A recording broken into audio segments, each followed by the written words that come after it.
Bruno Valentin, vous avez été ordonné évêque le 20 janvier dernier. Que signifie pour vous que l'Église est apostolique ? L'apostolicité, c'est une des 4 notes de l'Église que maintenant vous connaissez bien. C'est cette note qui dit que l'Église est fondée sur les apôtres. Cette affirmation, elle a 3 sens. Elle veut dire d'abord que nous reposons initialement sur ce que les apôtres ont reçu. Elle veut dire aussi que nous croyons tel que les apôtres ont cru. Et elle veut dire enfin que l'Église, aujourd'hui encore, est conduite par les apôtres. Le lieu au jour le jour dans nos communautés, où la réalité de cette apostolicité se mesure et se manifeste, c'est la célébration de la messe. Pourquoi ? Eh bien parce que dans l'Eucharistie sont rassemblées ces 3 dimensions de l'apostolicité. D'abord, l'Eucharistie, c'est le sacrement initié par Jésus devant ses apôtres et confié aux apôtres. Aujourd'hui encore, nous la célébrons dans la foi des apôtres. Si nous croyons que Jésus est vraiment présent dans son corps et dans son sang, c'est parce que les apôtres l'ont cru avant nous et nous l'ont fait comprendre. Et enfin, chaque jour, dans toutes les paroisses du monde, l'Eucharistie se célèbre sous la présidence du ministère apostolique, manifestée par la présence de l'évêque quand c'est possible, mais plus couramment par la présence des prêtres comme collaborateurs de l'évêque. Donc à chaque fois que dans la vie paroissiale on célèbre l'Eucharistie, on manifeste pleinement, par excellence, ce que veut dire l'apostolicité de l'Église comme principe de continuité finalement entre Jésus et son Église. On voit naître ce principe de continuité très clairement dans le Nouveau Testament. Quand on voit Jésus rassembler, pas simplement des foules, mais au sein de ces foules des disciples, et parmi ces disciples, 12 en particulier, qu'on appelle les apôtres, et qu'il va peu à peu former à devenir les colonnes porteuses de son Église.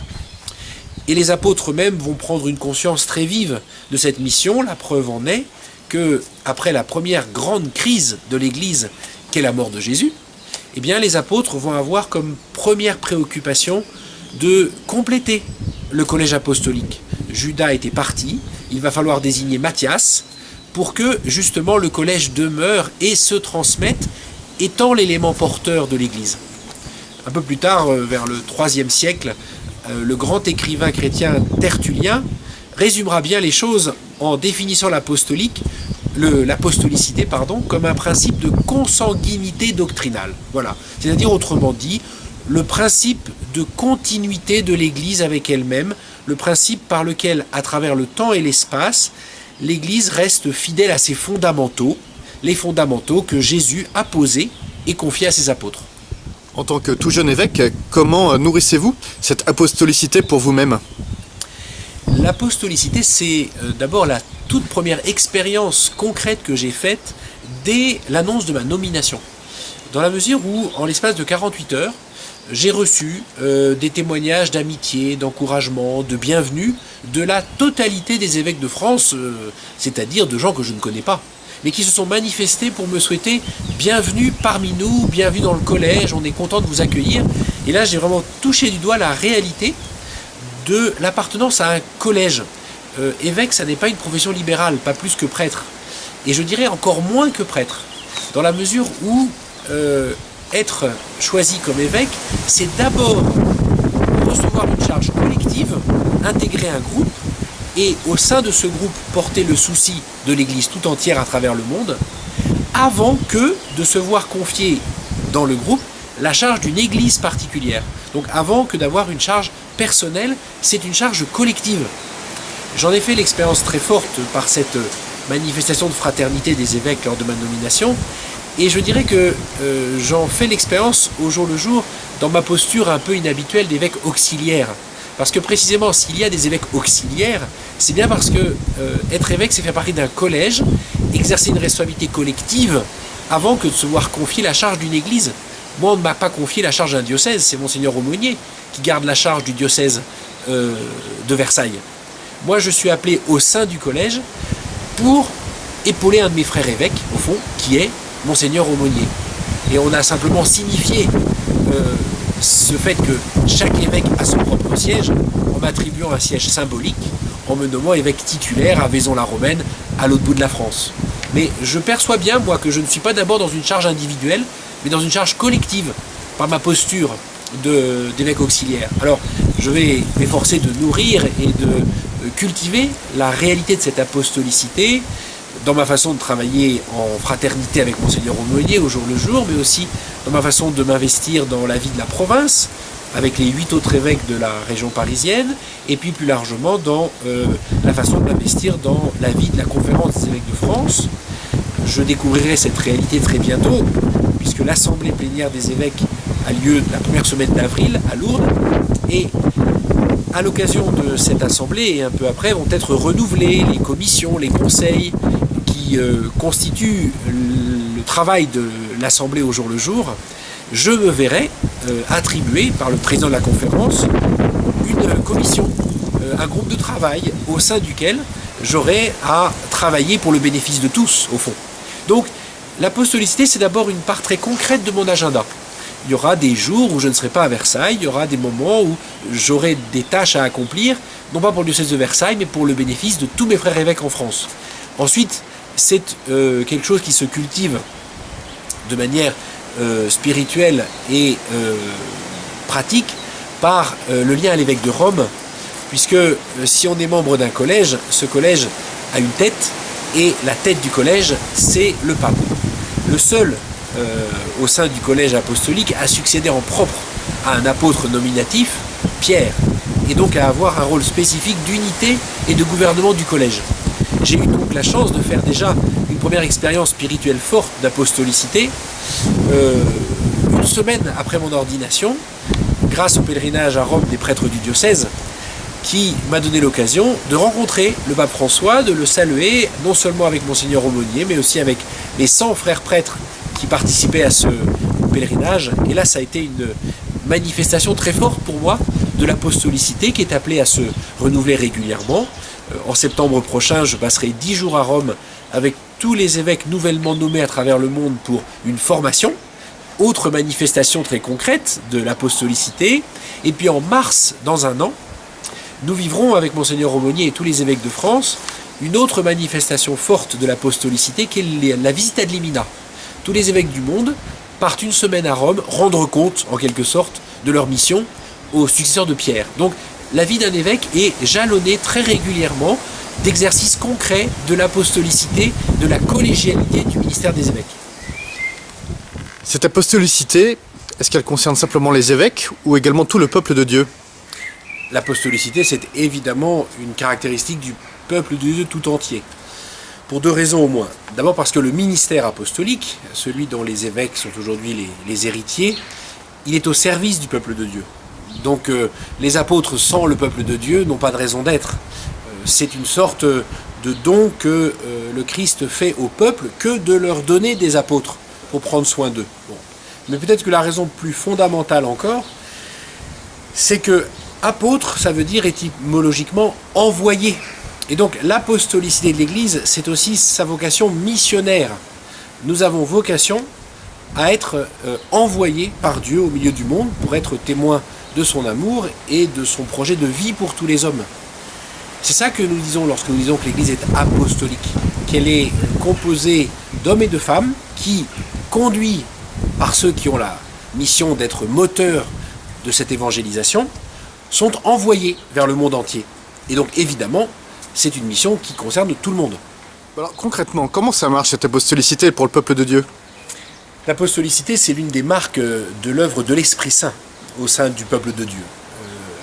Parce que j'ai défini l'apostolicité comme un principe de continuité, et dans l'Évangile, on voit très bien que Jésus annonce à ses apôtres l'arrivée de l'Esprit Saint comme celui qui assurera cette continuité, notamment en leur disant que l'Esprit qu'ils vont recevoir les guidera vers la vérité tout entière. Donc l'Esprit Saint assiste le peuple de Dieu dans son ensemble, pas simplement les évêques, les prêtres, le pape, mais le peuple de Dieu dans son ensemble, dans sa marche à travers l'histoire, dans sa marche à travers le temps, et lui garantit de ne pas se perdre, lui garantit de ne pas errer loin des chemins que Dieu veut pour son Église. Et c'est ainsi que l'Esprit Saint assiste l'Église tout entière, et chacun d'entre nous en particulier, de ce qu'on appelle le sens de la foi, c'est-à-dire cette capacité intérieure à discerner ensemble où va la foi, dans quelle direction va la vérité de l'Évangile. Et les apôtres et leurs successeurs dans l'Église sont assistés de manière spécifique par l'Esprit Saint pour guider ce travail collectif de discernement. C'est ce qu'on appelle le fameux charisme d'infaillibilité en particulier. L'infaillibilité n'est pas une sorte de caprice arbitraire du pape qui permettrait que quoi qu'il dise, c'est la vérité. Non, c'est la reconnaissance que l'Esprit Saint l'assiste spécifiquement pour accompagner le peuple de Dieu, lui-même rempli de l'Esprit Saint, dans sa quête de vérité. Finalement, est-ce que cet appui mutuel des apôtres et de leurs successeurs et du peuple de Dieu, n'est-ce pas même l'essence de la messe chrismale, où chacun se réengage l'un envers l'autre? J'évoquais tout à l'heure l'Eucharistie ordinaire de chacune de nos paroisses, le dimanche comme en semaine, comme le lieu où se manifeste par excellence cette réalité de l'apostolicité de l'Église. Il est effectivement une fois par an un moment de la vie diocésaine où cette dimension apostolique vécue dans l'Eucharistie se déploie dans toute sa majesté. C'est la messe chrismale, c'est sûr. Parce que là, vraiment, à l'occasion de la messe chrismale, les prêtres, l'évêque lui-même, les diacres, le peuple de Dieu se trouvent renouvelés et comme engendrés par avance, par la consécration en particulier des huiles, dont vont naître les futurs chrétiens et les futurs prêtres de l'année qui vient. Pour conclure cet entretien, comment unifier les 4 notes de l'Église? Les 4 notes de l'Église, l'unité, la sainteté, la catholicité, l'apostolicité, elles ont d'abord en commun d'être des dons. Et c'est comme ça qu'il faut les comprendre, c'est à partir de là qu'on peut ou non les comprendre. Comme des dons que Dieu fait à son Église.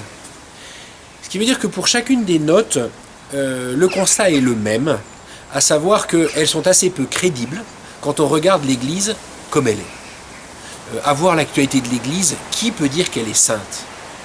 À voir les insuffisances du curé de ma paroisse, de l'évêque de mon diocèse, qui peut croire que c'est vraiment le principe apostolique qui est la plus forte garantie de ma continuité avec le Christ, etc., etc., etc. À voir nos divisions entre chrétiens de différentes églises, qui peut dire que l'Église est une?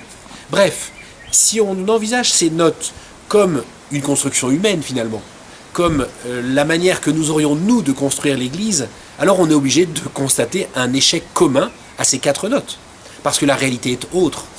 Mais ces notes, elles sont des dons. Elles sont d'abord ce que Dieu donne à son Église, et qui réside donc dans l'Église comme une réalité d'ores et déjà pleinement présente, et qu'il nous appartient donc de vivre à la hauteur du désir de Dieu pour nous. Nous sommes saints, l'Église est sainte. Il nous appartient maintenant de nous convertir dans nos manières de vivre pour que cette sainteté se voie et soit pleinement manifestée. Et bien de la même manière, l'apostolicité, c'est un don qui est fait à l'Église. Et il appartient ensuite à chaque évêque, à commencer par moi, eh bien de se donner les moyens d'être digne de ce cadeau que Dieu veut faire à son Église à travers lui. Il faut comprendre ces 4 notes comme la manière dont Dieu lui-même prend soin de son Église.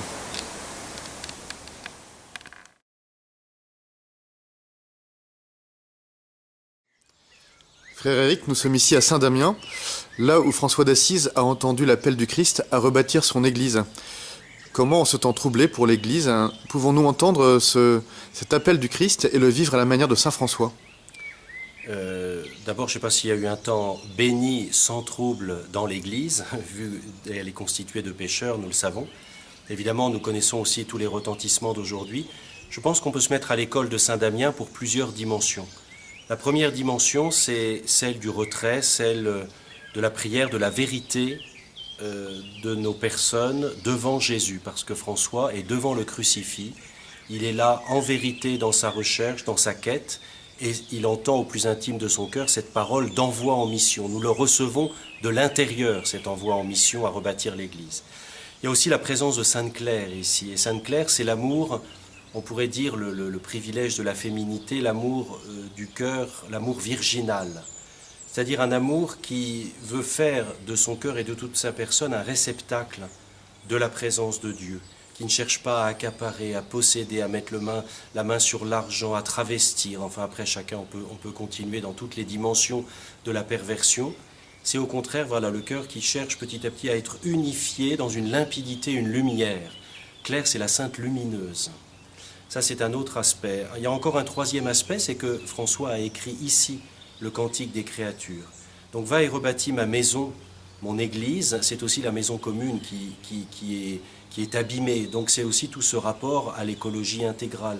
En fait, c'est un temps de renouveau profond. Et c'est pas pour rien, sans doute, que François et Claire sont des personnages sur notre chemin, parce que, avec à la fois leur radicalité et le fait de le faire dans l'Église, avec l'Église, et non pas comme des donneurs de leçons ou comme des personnes en dehors, eh bien, ils nous disent notre place, mais ils nous disent aussi qu'il n'y a pas de conversion de l'Église sans la conversion personnelle de tous ses membres et de toutes ses pierres d'aujourd'hui.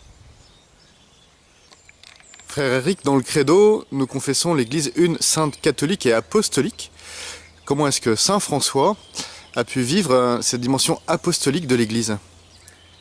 Chez François, et on connaît tous certains épisodes, c'est la dimension de la rencontre, la dimension du frère. François écrit dans son testament que le Seigneur lui donna des frères. Et ça change tout parce que ça rappelle que la définition de l'Église, ce n'est pas une cooptation de gens qui s'apprécient, mais c'est au contraire des dons. Chacun, avec ses particularités, ses faiblesses, sa fragilité, sa force, etc., est un don. Nous sommes des dons les uns pour les autres, et ce qui donne cette diversité des visages de l'Église. Et François a concrétisé cette dimension du don par la relation de la fraternité, avec une manière d'être en relation les uns avec les autres, et une fraternité qui n'est pas restreinte, là encore, à quelques-uns, mais qui s'ouvre à l'universel. On dit de François, ici à Assise, que c'est le frère universel. Celui qui est capable d'entrer en relation de manière très diverse avec toute la diversité. Et la crédibilité du message de l'Église, il sera là. Il sera dans cette capacité de relation, dans cette capacité d'accueil, dans cette capacité d'accompagnement, étant nous-mêmes en conversion. Non pas ceux qui sauraient et ceux qui viendraient apprendre, mais étant nous-mêmes, nous qui sommes déjà baptisés, déjà acteurs dans la vie de l'Église, en conversion. Quel était le lien particulier de François d'Assise avec le pape, avec les évêques ? François a toujours voulu voir confirmer ce qu'il vivait par le pape. Il a bénéficié de l'aide d'un cardinal protecteur, ce qui fait de François une capacité de renouveau de l'intérieur et toujours confirmée par l'Église. Il y a un très bel épisode à Assise qui est la scène du dépouillement, quand François se dépouille de ses habits, de son argent, le remet à son père, et que l'évêque vient recouvrir de sa cape François. On a toujours vu dans cette scène, c'est l'actuel évêque d'Assise qui le dit, la complicité de l'Esprit Saint. C'est-à-dire qu'à la fois, c'est un geste profondément charismatique et prophétique de François de se dévêtir, de choisir la simplicité, la nudité, la pauvreté, et de l'Église. L'Esprit Saint confirme dans le cœur de l'évêque Guido la fécondité de ce geste pour toute l'Église. Ensuite, il y a aussi tout le respect que François avait pour les prêtres, quelle que soit leur situation pécheresse, concubine, disait-il à l'époque, et si un prêtre disait à François de ne pas prêcher, il ne restait pas. C'est-à-dire qu'il y a ce lien avec celui aussi qui nous donne, disait-il, le Fils de Dieu. Donc pour François, il y a une obéissance peut-être douloureuse à certains moments, voyant telle ou telle chose de l'Église, mais toujours cordiale, toujours du cœur. Et avec cela, il n'a jamais voulu déroger, et il encouragera Sainte-Claire à faire la même chose. Frère Eric, vous venez de nous rappeler toute la docilité de François aux prêtres. N'y a-t-il pas là en germe ce que le pape François dénonce, l'abus d'autorité, le cléricalisme ? Alors, il y a une ambiguïté dans le mot cléricalisme, parce que ça ne veut pas dire que l'Église n'a plus à avoir de prêtres. Mais il y a une manière d'être réelle pour tout chrétien, quel que soit son ministère, quel que soit son service de l'Église. Et celle qu'il a vraiment bien exprimée, c'est Sainte-Claire dans sa manière d'être abbesse, supérieure de son monastère ici à Saint-Damien. Toutes les sœurs dans le procès de canonisation soulignent que Claire était servante. Elle, ne l'oublions pas, qui venait de la noblesse, qui avait été habituée à être servie, Elle a compris que mettre ses pas, aimer, embrasser, vivre de Jésus pauvre et crucifié, c'était vivre dans toutes les dimensions du quotidien ici à Saint-Damien, le lavement des pieds, le service des sœurs. Et ça, toutes les sœurs l'ont confirmé, même lorsque Claire a été malade, grabataire, elle mettait toute son énergie à prendre soin des sœurs et à se mettre à genoux. Il ne faut jamais perdre de vue que le testament de Jésus, c'est le lavement des pieds. Et là, il n'y a pas de question prêtre, laïque, c'est l'attitude de tout chrétien et tout ministère, tout service dans l'Église doit s'imprégner de cette dimension de se mettre au service les uns des autres, et ça François insistera toujours dans sa relation à l'intérieur de la fraternité. Nous avons vu que François reçoit sa mission devant la croix, ici à Saint-Damien, et que Sainte Claire remet sa vie entre les mains du Père, juste à côté de la croix, qu'elle méditait, elle méditait sur les 5 plaies du Christ régulièrement. Finalement, est-ce que la bonne manière de se tenir en Église n'est pas de se tenir au pied de la croix, rassemblés autour de la croix du Seigneur, comme François et Claire nous le montrent? Si, parce que la croix, c'est le lieu de toutes les conversions et le lieu du passage.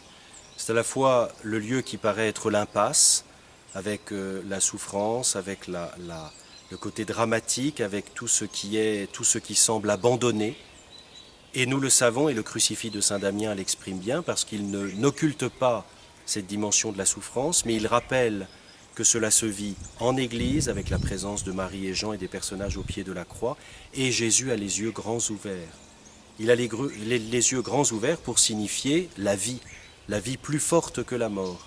Et Bonaventure, un grand théologien franciscain, dira, mettant ses pas dans ceux de François, qu'il n'y a pas d'autre chemin qu'un amour ardent du crucifié. C'est-à-dire à la fois qui passe par la mort de tout ce qui doit mourir en nous pour que Jésus vive. Éric, peut-être en conclusion de cet entretien, pourriez-vous nous rappeler la belle prière de François qui demande d'être éclairé, qui demande un bon discernement, pour que nous puissions nous aussi méditer cette prière tout au long de ce parcours de carême? Alors, je voudrais, juste avant la prière, rappeler la dernière parole de Claire au moment de mourir, elle qui était fatiguée, épuisée, et qui a eu ce jaillissement de son cœur et qui dit vraiment son amour très grand, son amour qui n'a cessé de grandir. « Béni sois-tu, Seigneur, de m'avoir créé ». Cette prière, elle peut accompagner réellement un cheminement, un parcours de conversion, chaque matin, de redire notre gratitude, notre reconnaissance pour tout ce que Dieu donne dans un quotidien, même le plus ordinaire à nos yeux. Devant le crucifix de Saint-Damien, donc, est montée dans le cœur de François cette prière que nous avons conservée dans notre tradition franciscaine. Dieu très haut et glorieux, viens dissiper les ténèbres de mon cœur, donne-moi une foi droite, une espérance solide, un amour ardent. Fais que je te connaisse, ô mon Dieu, et que je fasse toutes choses selon ta volonté.